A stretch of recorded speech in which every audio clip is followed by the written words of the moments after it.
3장 3절에서 8절 말씀입니다.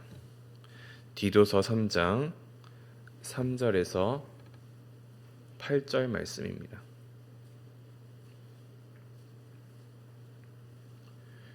교독하도록 하겠습니다.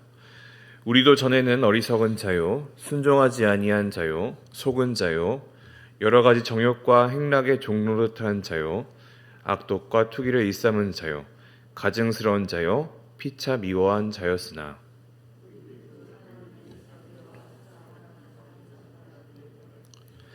우리를 구원하시되 우리가 행한 바 의로운 행위로 말미암지 아니하고 오직 그의 긍휼하심을 따라 중생의 씻음과 성령의 새롭게 하심으로 하셨나니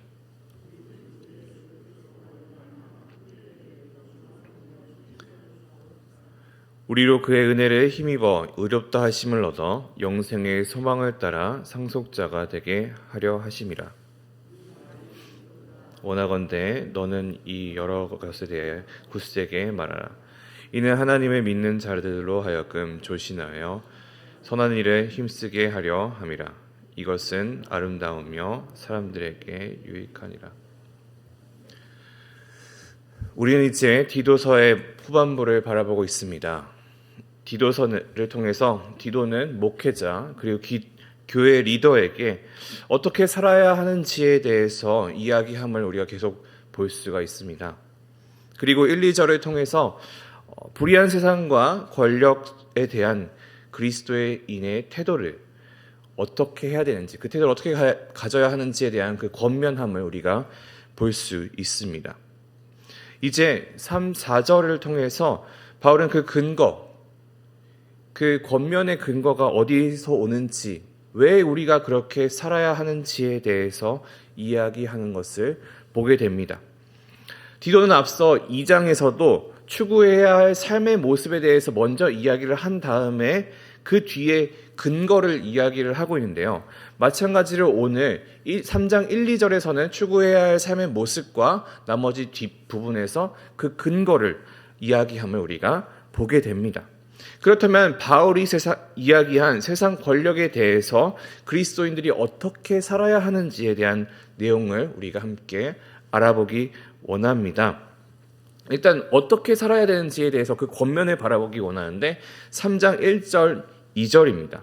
너는 그들로 하여금 통치자들과 권세 잡은 자들에게 복종하며 순종하며 모든 선한 일을 행하기를 준비하게 하며 아무도 비방하지 말며 다투지 말며 관용하며 범사의 온유함을 모든 사람에게 나타낼 것을 기억하게 하라.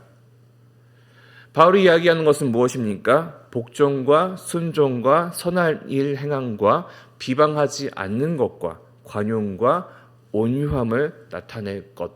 이것을 바울이 디도에게 이야기하고 있습니다. 그렇다면 왜 그렇게 살아야 하는가? 그것이 오늘 우리가 읽은 본문의 내용입니다. 3절에 나와 있습니다. 우리도 전에는 어리석은 자요, 순종하지 않은 자요, 속은 자요, 여러 가지 정욕과 행락의 종노릇한 자요, 악독과 투기를 일삼는 자요, 가증스러운 자요, 피차 미워한 자로다. 이 모습은 어떠한 상태를 이야기를 하고 있을까요? 이 불의한 세상의 그 세상과 그 불의한 권력의 모습이면서 동시에 우리가 예수 그리스도를 알기 전의 모습을 이야기하고 있는 것입니다. 지금 디모데가 바라보는 그레데 사람의 모습도 마찬가지인 것입니다. 그렇기 때문에 바울은 여기서 우리도라는 말을 하게 됩니다. 우리도 그런 모습이었다. 우리도 비방하는 자였다. 우리도 종노릇하는 자였다. 라고 이야기를 하는 것이죠. 그럼 그 중에서 다른 것들은 좀 쉽게 넘어갈 수 있고 이해하기 쉬운 단어들이 되어 있는데 속은 자라는 것은 무슨 뜻을 가지고 있을까요? 속은 자라는 것은 자기 욕망에 속은 자이며 사단에게 속은 자입니다. 또한 여러 정욕과 행락 결국엔 탐욕, 그 탐욕에 물든 모습들을 바울은 이야기하고 있습니다. 그것들에 우리가 종노릇하고 있었다라고 말하는 것이죠. 그러기에 모든 사람에게 구원을 주시는 하나님의 은혜가 필요함을 바울은 이야기합니다. 그렇기에 바울은 의도적으로 1, 2절의 모습과 3절의 모습을 대비시키고 있습니다. 복종과 어리석음, 순종과 불순종, 선한 일을 하려고 준비하는 마음과 악에 사로잡힌 마음, 관용함과 악함과 미워하는 마음입니다. 이것은 우리의 옛 모습이고 그레데인의 모습이고 세상과 권력의 모습입니다. 그렇기에 3절은 구원을 받아 돌이켜야 할 필요성에 대해서 이야기하는 것이죠. 1, 2절에서 이야기하고 있는 우리가 가져야 할 모습을 향해 나아가야 한다 말하는 것입니다. 그래서 4절부터 그 모습에서의 반전이 찾아오게 됩니다. 4절 함께 읽어보기 원합니다. 우리 구주 하나님의 자비와 사람 사랑하심이 나타날 때에. 하나님의 자비와 사람 사랑하심. 결국엔 그 사람 사랑하심은 무엇입니까? 인류의 우리를 향한 하나님의 그 사랑, 그 아가페, 그것을 의미하는 것입니다. 이것은 그 앞에 있었던 우리 이전의 모습, 그레데인의 모습과는 완전 반대편에 서 있는 모습입니다. 우리가 구원을 받을 수 있는 방법은 무엇입니까? 오직 하나님의 도우심 뿐입니다. 그래서 바울은 로마에 보낸 편지에 이렇게 이야기하기도 하였습니다. 로마서 5장 8절 말씀입니다. 우리가 아직 죄인 되었을 때에 그리스도께서 우리를 위하여 죽으심으로 하나님께서 우리에 대한 자기의 사랑을 확증하셨나이다. 구원은 하나님의 자비와 사랑의 역사 안에서만 일어날 수 있는 것입니다. 하나님의 긍휼과 은혜의 사건이 우리에게 나타난 것이며 그것은 우리의 구원으로 확장되게 됩니다. 5절 말씀입니다. 우리를 구원하시되 우리가 행한 바 의로운 행위로 말미암지 아니하고 오직 그의 긍휼하심을 따라 중생의 씻음과 성령의 새롭게 하심으로 하셨나니. 우리의 구원의 수단이 무엇입니까? 우리는 어떻게 구원을 받습니까? 바울은 우리의 구원이 우리의 행위에서 나는 것이 아니라 하나님의 긍휼함 그리고 죄사함 그 성령의 새롭게 되는 것으로만 가능하다라고 이야기를 하고 있습니다. 우리가 너무나 교회를 다니면서 많이 이야기를 하는 것이지만 자주자주 계속 이야기를 하는 것이지만 바울은 자기의 많은 편지를 통해서 거듭해서 이야기를 하고 있습니다. 왜냐? 행위로 구원을 받는다는 식으로 율법을 지켜야 하는 방식으로만 구원을 받을 수 있다라고 이야기를 하는 이들이 너무나 많았기 때문입니다. 지금의 우리의 상황에서도 마찬가지입니다. 분명 행위가 따라오기는 해야지만 우리가 구원을 받는 사람으로서 우리가 믿음으로 그리고 하나님의 은혜로 하나님의 긍휼하심으로 하나님의 죄사함을 통해서 성령을 받음으로 우리가 구원을 받는 것이지 우리가 율법을 행한다고 행동을 한다고 구원을 받는 것은 아니기 때문입니다. 자, 그러면 이 씻음과 새롭게 하심은 무엇일까요? 그것은 에스겔 말씀을 통해서 우리가 알 수 있는데 에스겔 36장 25절에서 28절은 이렇게 이야기합니다. 맑은 물을 너희에게 뿌려서 너희로 정결하게 하되 곧 너희의 더러운 것에서와 모든 우상 숭배에서 너희를 정결하게 할 것이며 또 새 영을 너희 속에 두고 새 마음을 너희에게 주되 너희 육신에서 굳은 마음을 제거하고 부드러운 마음을 줄 것이며 또 내 영을 너희 속에 두어 너희로 내 율례를 행하게 하리니 너희가 내 규례를 지켜 행할지라. 내가 너희 조상에게 준 땅에서 너희가 거주하면서 내 백성이 되고 나는 너희의 하나님이 되리라. 오늘 우리 디도서의 본문과 이 에스겔 36장의 말씀이 연결되고 있음을 우리가 주목할 필요가 있습니다.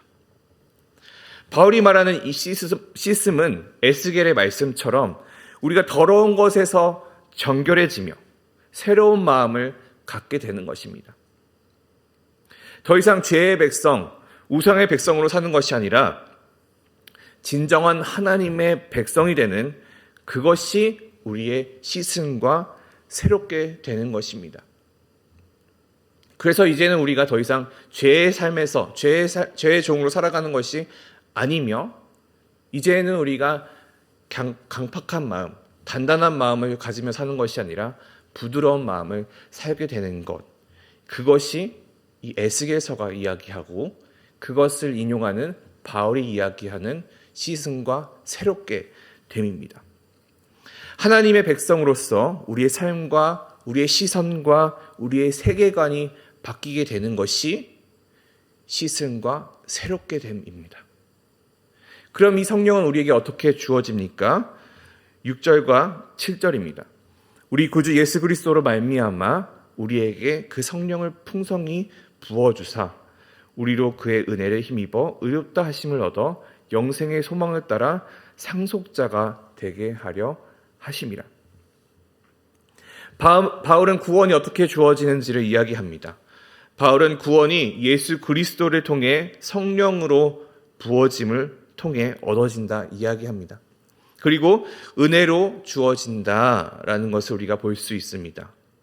그 은혜로 우리가 의롭다 여겨지는 것입니다. 의롭다 불려지는 것입니다.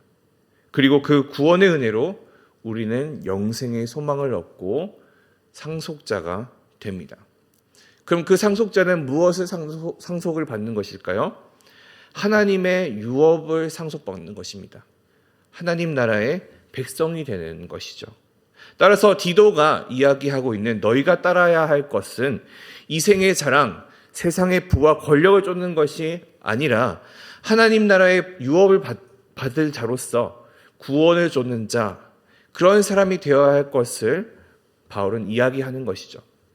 그러기에 바울은 이 디도서의 처음 부분에서 이렇게 이야기했던 것입니다.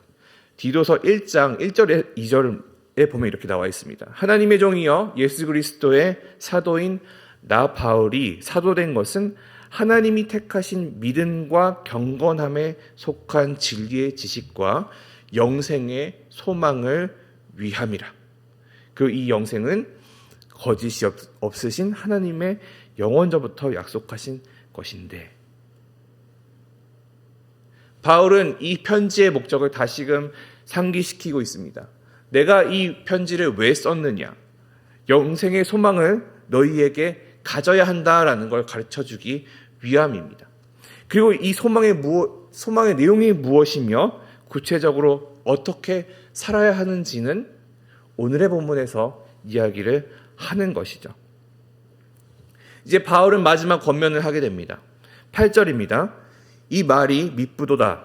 원하건대 너는 이 여러 것에 대하여 굳세게 말하나 이는 하나님을 믿는 자들로 하여금 조심하여 선한 일을 힘쓰게 하려 함이라.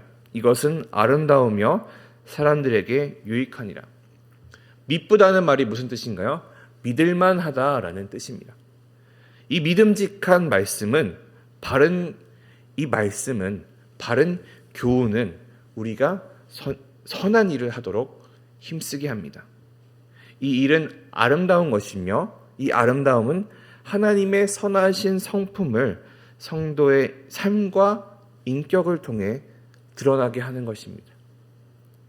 그렇게 될 때 우리는 하나님의 선하심을 드러내는 도구로서 사용되게 되는 것입니다. 우리는 어떠한 소망을 품고 있습니까?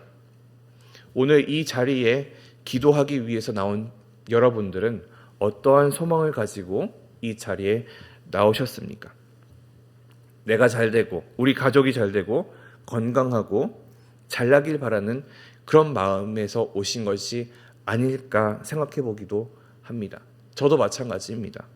하지만 하나님은 이러한 모습들이 어리석은 자고 순종하지 못한 자고 여러 가지 정욕과 행락의 종노릇한 자라고 이야기하십니다. 그렇기 때문에 우리는 그러한 모습에서 돌이켜 영생의 소망을 먼저 품어야 할 것입니다. 우리의 자랑은 이생의 자랑이 아니라 예수 그리스도가 되어야 할 것이기 때문입니다. 왜냐? 그 이생의 자랑은 예수님을 믿지 않는 자들도 간구하는 것이기 때문이죠. 우리는 먼저 영생의 소망을 품어야 합니다. 그리고 우리 삶에서 드러내며 그것을 예수 그리스도를 알지 못하는 자들에게 전하는 우리 모든 성도님들이 되시기를 소망합니다.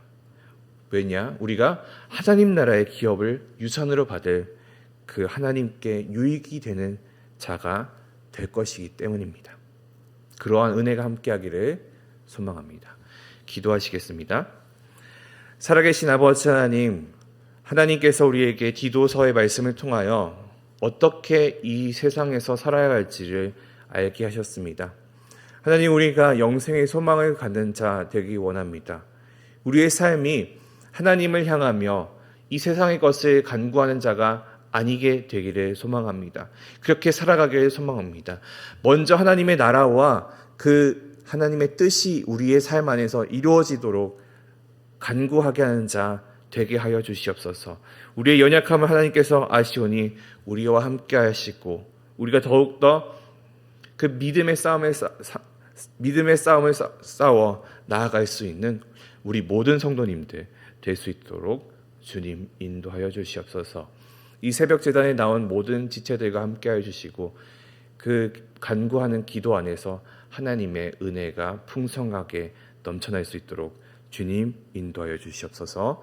감사드리며 예수님 이름으로 기도했습니다. 아멘. 주님